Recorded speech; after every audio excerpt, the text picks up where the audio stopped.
Guns were still in Floyd County over the weekend, which was October the 2nd, 1937.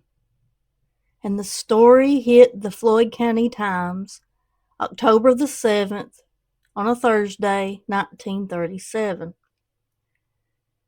Guns were stilled to the extent that there was not a bullet victim in the county, but knives came into play instead to change the method of murder, and a cripple was stabbed to death allegedly at the hands of a 15-year-old girl. Jessie Curtis, 17 years old, died instantly Sunday when a knife, said to have been wielded by Liza Tackett, 15 years old, penetrated Jessie's heart. And it occurred at the home of Miss Lena Tackett, mother of Liza.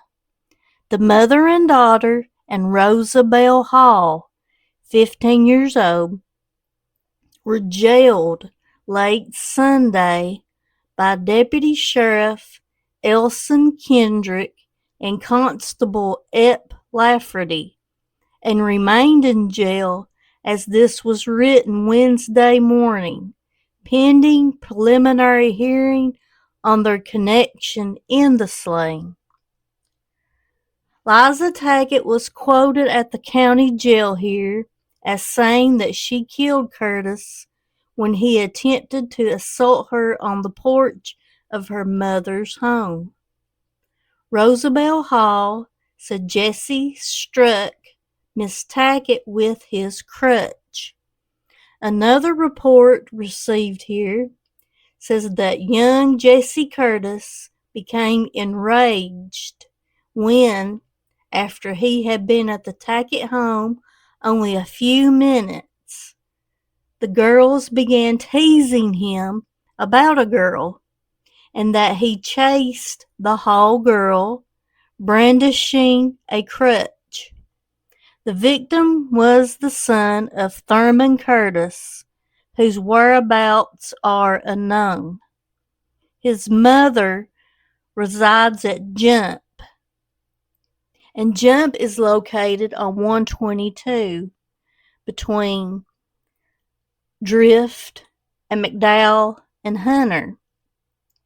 A post office called Jump was established in 1927 and remained in operation until 1953. The community has the name of one of a Mr. Jump, a business person in the local mining industry, which a lot of these places were named after mining officials.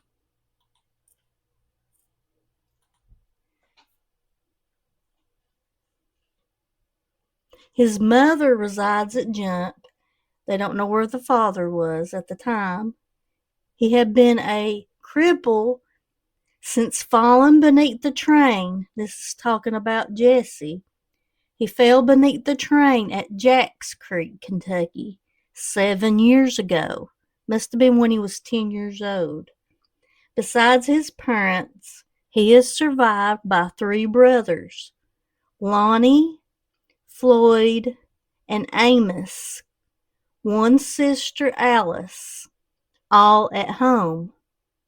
Funeral rites were conducted Monday at Drift. The Reverend Marion Kidd, E. H. Howard were officiating. Burial was made under the direction of the Ryan Funeral Home. And I can find no record of him being buried anywhere on Find a Grave in any of the local cemeteries, but possibly he is buried at the Stumbo Cemetery here on 122. In October the 21st issue of the Floyd County Times, Liza Tackett, Lena Tackett, and Rosabelle Hall are listed under for the slaying of Jesse Curtis at Jump. And in the January 6th, 1938 issue of the Floyd County Times, we can see an indictment of Liza Tackett and Rosa Tackett for the slaying of Jesse Curtis. And in the January 27th issue in 1938, 16-year-old girl gets 8-year term. Liza Tackett sentenced to 8 years in slaying of Jesse Curtis.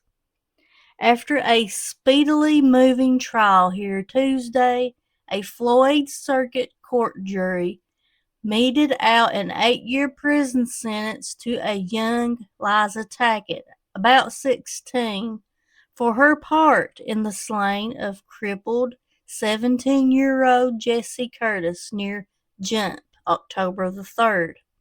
Still to be tried are 2 other women whose trials were continued. Curtis died instantly when a knife, said to have been wielded by the young girl, penetrated his heart at the home of the girl's mother, Miss Lena Tackett. When first jailed here in October, she was quoted as saying that the killing occurred when Curtis attempted to assault her at the Tackett home.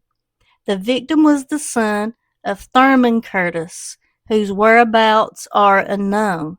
His mother resides at Jump. And I found out that a lot of Jesse's family are buried in a Hazard cemetery on Find a Grave. And I can find no other sentences that were handed down to the 2 other women or 2 other girls that were involved in this. In the Floyd County Times, I can find no other where they got a jail term or not.